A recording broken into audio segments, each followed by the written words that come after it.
Olá, amigos do Mosaico, boa noite. Hoje é quarta-feira, 24 de Liar de 5.779. Olha só o que vem por aí. Mostra a arte na terceira idade no residencial Albert Einstein, a Conib conta, cozinha da Ida Shemami e muito mais.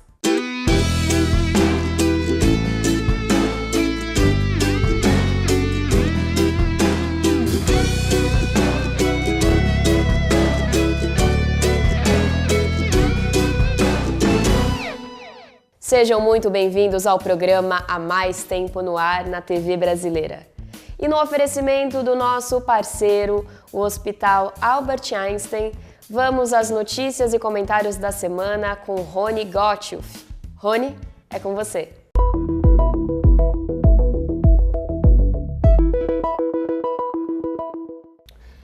Hoje vamos falar de coisas boas. Vocês já ouviram falar de uma ONG israelense chamada Save a Child's Heart? Salve o coração de uma criança? É uma organização sem fins lucrativos instalada no Wolfson Medical Center em Holon, em Israel, que acaba de realizar sua cirurgia de coração de número 5.000 e que oferece atendimento médico de alta qualidade para crianças de países pobres. A notícia politicamente correta fala de países em desenvolvimento, mas eu prefiro dizer o que eles realmente são: países pobres, muito pobres. Muito bem, a cereja do bolo dessa história é que a paciente número 5.000, que se chama Fatma, de 1 ano de idade, é filha da primeira paciente atendida pela ONG em 1995. Ela, assim como a mãe, tinha um problema cardíaco sem condições de ser resolvido lá na terra delas, em Zanzibar. A mãe, emocionada, declarou que nunca imaginou que faria novamente a viagem de Zanzibar a Israel. E disse mais: eu devo minha vida a essa ONG incrível e agora que eles salvaram a vida de minha filha, eu devo a eles minha felicidade também.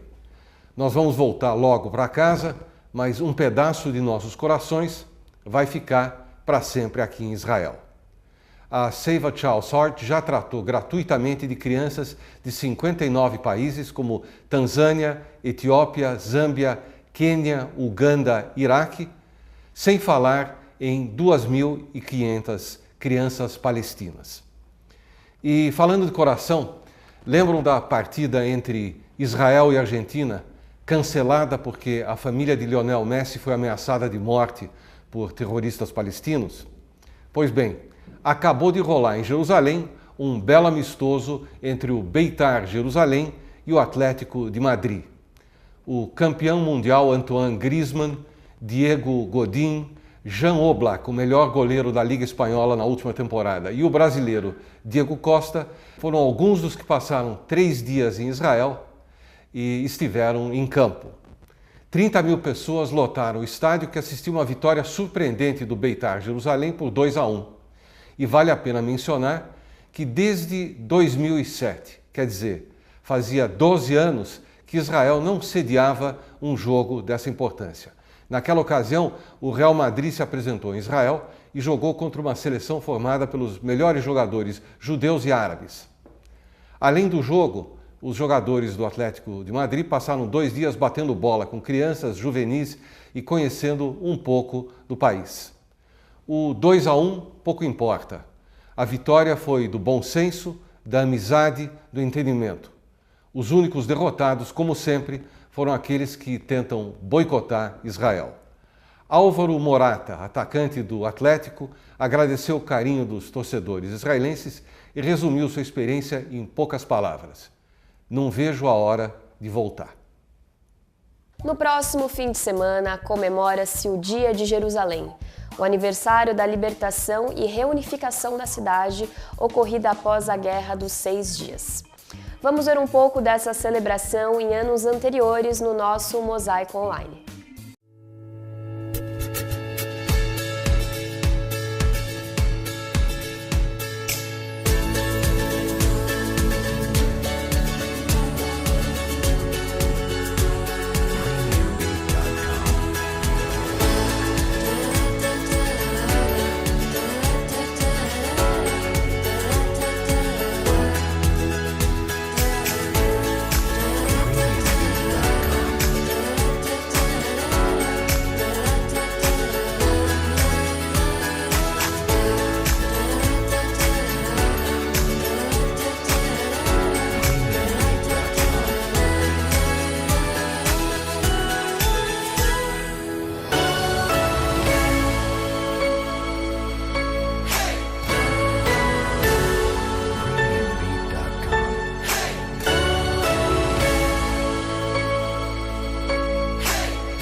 Na última semana, o residencial Albert Einstein organizou a mostra A Arte na Terceira Idade.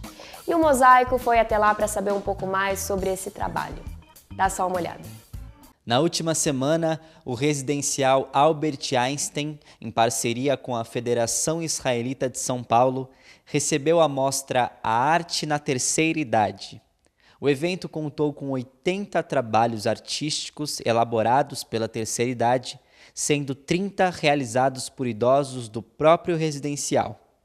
A exposição ficou em cartaz até a última sexta-feira e faz parte de um trabalho de inclusão feito pela Sociedade Beneficente Israelita Brasileira Albert Einstein.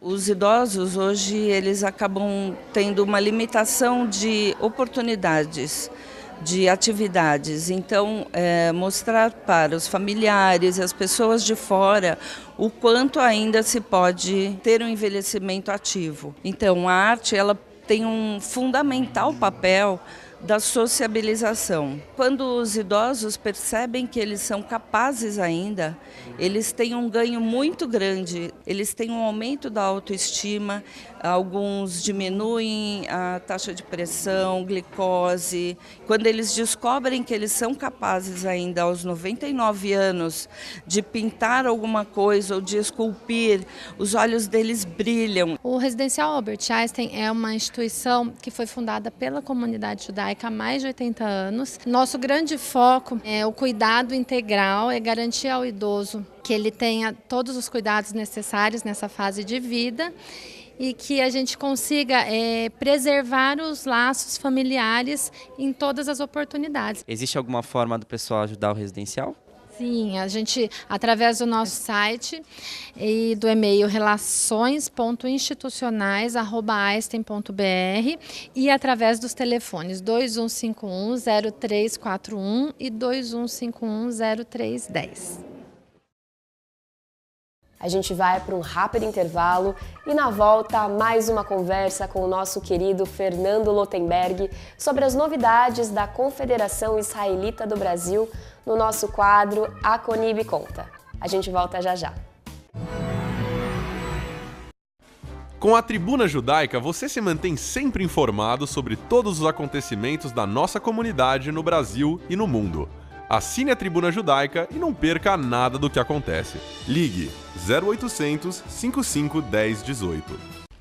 O programa Mosaico na TV tem o apoio de Banco Safra, tradição secular de segurança.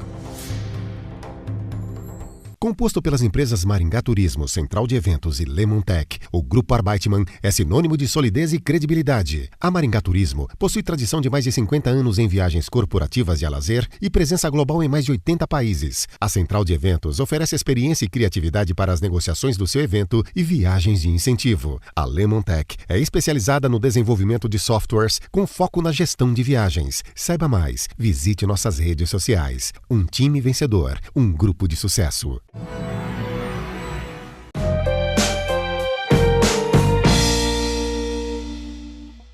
Amigos do Mosaico, passou-se um mês e está na hora de conversar com o Dr. Fernando Lotenberg. Fernando, obrigado por estar aqui representando Eu que agradeço. A Conib. Eu fico numa situação um pouco, eu não vou dizer constrangedora. A Conib fez 70 anos ano passado e só agora que eu vou levantar o assunto. Eu vou levantar o assunto hoje porque saiu o livro que comemora os 70 anos da Conib. Fernando, o livro ficou bom? Ficou ótimo. Rony, de novo, é sempre bom estar aqui com vocês para contar um pouco o que a gente tem feito. Esse livro foi lançado durante a nossa convenção, que eu comentei no programa anterior. A gente já tinha vontade de contar essa história. Esse quadro chama Conib Conta, então Conib conta a sua própria história no caso, mas enfim, por várias razões ele acabou não acontecendo até então e no ano passado nós encomendamos ao Rony Citrinovich, que é um historiador de mão cheia, muito cuidadoso, muito dedicado. Que fez o livro do Mosaico. Fez o livro do Mosaico, de várias, da Unib, se não me engano, do CIAN, de várias instituições, e ele fez um trabalho de pesquisa espetacular. Ele foi até Cincinnati, é uma coisa que talvez poucos conheçam, eu aprendi esse ano. existe um arquivo das instituições judaicas de todo o mundo em Cincinnati, Ohio, nos Estados Unidos. Nossa. Por quê? Eu não sei dizer, mas enfim, várias mandaram para lá as suas coisas, então ele achou atas, ele achou fotos, ele achou, enfim, uma série de documentos que, combinados com aqueles que ele pesquisou aqui na sede da CONIB e em outras instituições, formaram um quadro muito interessante. A CONIB é fundada simultaneamente à criação do Estado de Israel, em maio de 48, num movimento, veja que interessante, Rony, muito mais de fora para dentro do que de dentro para fora. Mas o que quer dizer isso?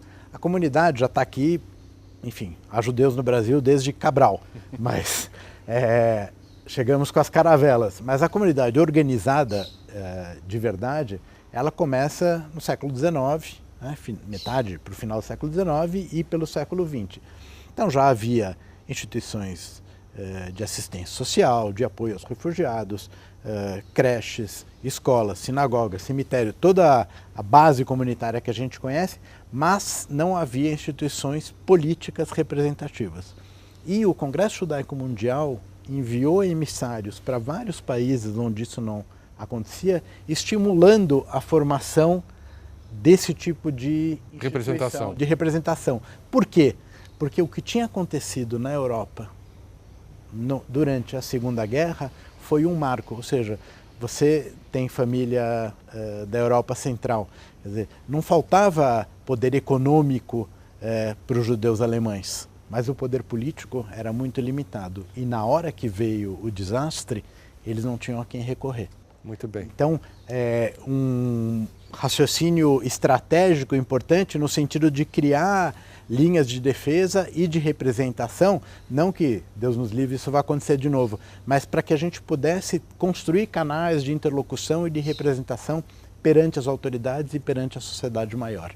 Então, o Rony pesquisou essa história, escreveu, contou, tem detalhes saborosos de reuniões, de fundação, de disputas, porque afinal estamos falando de comunidades judaicas, a opinião nunca é uma só, se deveria, se não deveria, como deveria, e quando, e onde, e por quê, e os modelos e as pessoas que fundaram. Então, vale a pena, não só para quem está envolvido no trabalho comunitário, mas todo mundo que queira conhecer um pouco mais dessa história, porque que leia esse livro, né? Vale a pena, ele está disponível para aquisição, porque a história da instituição se confunde com a história da própria comunidade nesses últimos 70 anos. Antes de vocês comprarem o livro, eu vou ver se eu consigo um aperitivo. Você falou de histórias saborosas. Me conta uma passagem interessante, curiosa, da criação da CONIB. Olha, a gente tem a ideia de se fazer uma instituição comunitária de natureza política naquela época não era algo trivial, as pessoas não estavam acostumadas a isso. Então você tinha instituições, algumas delas ainda estão por aí, absolutamente contrárias a que se criasse uma instituição política. E precisou muita conversa, às vezes chegou a haver racha, houve desfiliações de instituições, porque não estavam de acordo com isso. Você pode imaginar um quadro complicado. Quer dizer, a gente acabou de sair da Segunda Guerra Mundial, as histórias do Holocausto começam a surgir em 46, né, final de 45, 46, as pessoas veem o tamanho daquela tragédia. Logo na sequência você tem a criação do Estado de Israel, e as pessoas se mobilizam por isso. Aqui na comunidade, setores que são sionistas, setores que são anti-sionistas, querem saber como é que essa instituição nova, na época não chamava CONIB, chamava CERCIB, Coordenação das Entidades Representativas das Comunidades Israelitas Brasileiras. É difícil até de falar. Cria-se essa instituição, começam algumas federações, são pré-existentes, outras vêm depois, com o tempo. Hoje nós temos 14. E figuras muito interessantes, por exemplo, o professor Fritz Feigl, que ele foi o primeiro presidente da CONIB, ficou bastante tempo, um refugiado de guerra, um cientista, uma pessoa de grande renome na Europa, fez uma carreira importante aqui também no Brasil, pessoa respeitada internacionalmente. Havia um prêmio, para você ter ideia, um prêmio na área dele de química com o nome dele, Fritz Feigl, e a mulher dele, a dona Regina. Enfim, várias figuras, o Benjamin Nitsky, o Moisés Kaufmann, enfim, eu não vou citar todos que eu vou acabar esquecendo de alguém, mas que foram figuras emblemáticas e que souberam, em tempos tumultuados, levar adiante a representação comunitária. Então você tinha episódios muito relevantes. A gente viu a atuação da CONIB, como foi importante no caso da extradição do Paul Stangl, que era um criminoso de guerra nazista, que trabalhava aqui na Volkswagen, São Bernardo do Campo. Depois, o que trabalhava com ele, que era o Gustav Franz Wagner. E, por fim, no caso Ellwanger, você vai se lembrar, que era um editor neonazista do Rio Grande do Sul, ele tinha um habeas corpus, enfim, uma história processual cumprida, mas que acabou no Supremo Tribunal Federal, e ele dizia que ele não era racista porque os judeus não eram uma raça, então ele não podia ser racista. Uhum. E, enfim, o caso entrou em julgamento, o relator do caso, que era o ministro Moreira Alves, deu um voto a favor dele. Isso causou uma grande preocupação.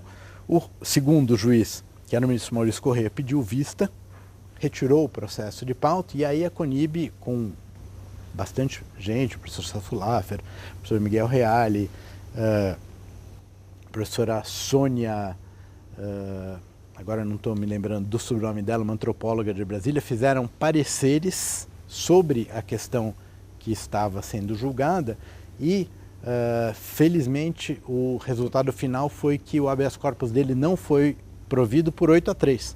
Quer dizer, existem ministros que ainda fazem parte hoje do Supremo Tribunal Federal que votaram pela exclusão da responsabilidade penal desse editor. Então, essas grandes causas, quando você vê a comunidade se mobilizando, como eu relatei aqui em outros programas, coisas do nosso cotidiano, essas são mais graves, mais relevantes, soube estar à altura do seu desafio. E então, a extradição do Stangl foi deferida, a do Wagner acabou não saindo porque ele se matou antes, o Ellwanger foi condenado, ou seja, constantemente você vê a presença das instituições representativas da comunidade entregando a mercadoria para as quais elas foram criadas, né? Então você puxa a linha lá de trás e com diferentes approaches, com visões pessoais, cada presidente tem seu estilo, a sua linha, mas você consegue perceber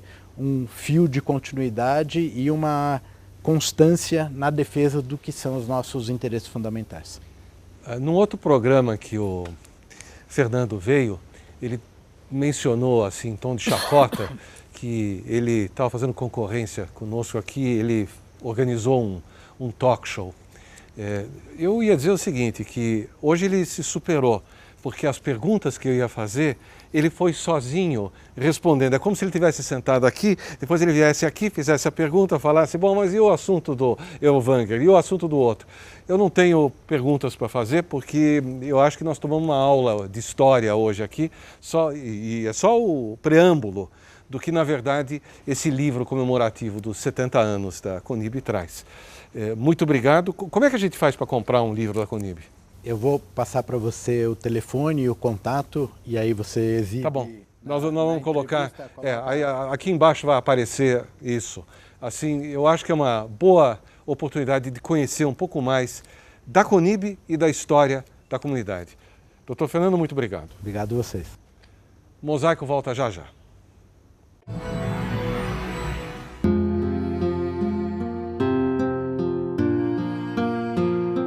O judaísmo tem regras e costumes para se despedir de um ente querido. E para cumpri-los, contamos com profissionais e voluntários. Nós nos orgulhamos muito deles, dos profissionais que compreendem que seu dia a dia é diferente e especial, e dos voluntários, cujo único pagamento é a certeza de estar colaborando com nossas famílias. Hevra Kadisha, mantendo acesa a chama da comunidade. Anuncie na revista mais lida da comunidade. Revista A Hebraica.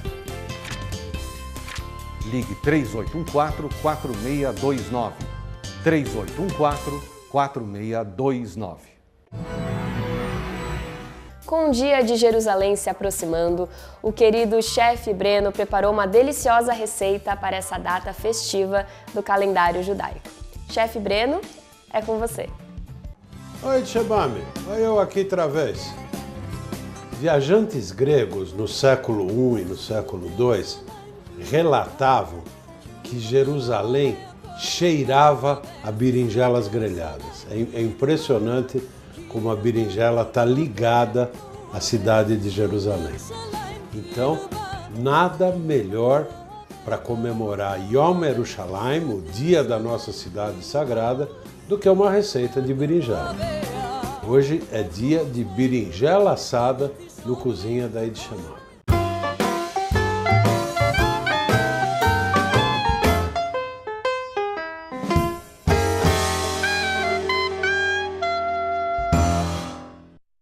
Para preparar a berinjela assada, você vai precisar de uma berinjela grande, 4 tomates assados, 50 gramas de grão de bico cozido, salsinha, azeite, suco de limão, molho tahine e sal a gosto.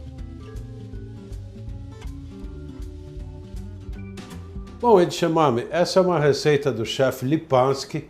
O chefe Lipansky é um dos chefes dessa nova geração que estão fazendo da cozinha Sabra uma das cozinhas mais interessantes do mundo. Ela é muito simples, porém extremamente saborosa. Vocês vão ver que eu vou fazê-la de cabo a rabo aqui, não vai levar nem 10 minutinhos. O que eu fiz? Cortei tomates ao meio, temperei com sal, pimenta do reino e uma pitada de açúcar, joguei azeite em cima e assei no forno até eles ficarem com esse aspecto aqui. Uns 45 minutos, 50 minutos. Outra velha conhecida técnica nossa é queimar a berinjela diretamente na chama do fogo, que foi o que eu fiz aqui. Agora o que nós vamos fazer? Vamos picar esses tomates, vamos picar bem picadinho, bem batidinho, porque eles vão compor o nosso molho. Uma tigelinha, o grão de bico cozido, o limão, salsinha, sal, pimenta do reino. E se você quiser dar um gostinho mais típico da nossa terra, uma pitadinha de zátar, que nem estava na receita inicial, mas eu acho que ela vai ficar gostosa aqui. Misturamos, começamos a misturar e, como sempre, o azeite no fim para ligar isso tudo. Pegamos a berinjela com delicadeza, cortamos o cabo, cortamos a outra ponta e cortamos-la na horizontal com cuidado. Tem gente aqui que a descasca, tem gente que a deixa com casca. Eu prefiro com casca. E agora vocês vão ver como é fácil montar esse prato. Eu vou servir numa tábua, que eu acho muito bonito. Vamos espalhar molho tahine. Eu não vou ensinar você a fazer molho tahine. Você está careca de saber como faz. Agora colocamos as berinjelas. E por cima delas, o nosso molhinho. Segredo do chefe Lipansky. Se você quiser, você pode pegar um ladinho aqui e pôr mais um pouquinho. Tá aí, Eid Shemami. Berinjelas grelhadas e assadas. Receita do chefe Lipansky para que a gente, aqui distante, em Pesach, que passou recentemente, a gente acabou de dizer, o ano que vem, em Jerusalém. Para a gente comemorar o dia de Jerusalém, Yom Yerushalayim, essa receita da berinjela que é tão associada a essa cidade santa. Bom apetite, Bete Avon, um feliz Yom Yerushalayim. A gente se vê no próximo Cozinha da Eid Shemami. Obrigada, chefe Breno. E aproveitando esse mês de comemorações, o Pinatza Música de hoje traz a dupla Ionina cantando em homenagem aos 71 anos de Israel. Shalom, shalom, shalom al Israel. Shalom, shalom, shalom al Israel. Shalom, ארץ ישראל שלי יפה וגם פורחת, מבנה ומנתה כולנו ביחד. אני בניתי בית בארץ ישראל, אז יש לנו בית בארץ ישראל. ושבו בנים ושבו בנים ושבו בנים לכולם. ושבו בנים ושבו בנים שבו בנים אז יש לנו בית בארץ ישראל.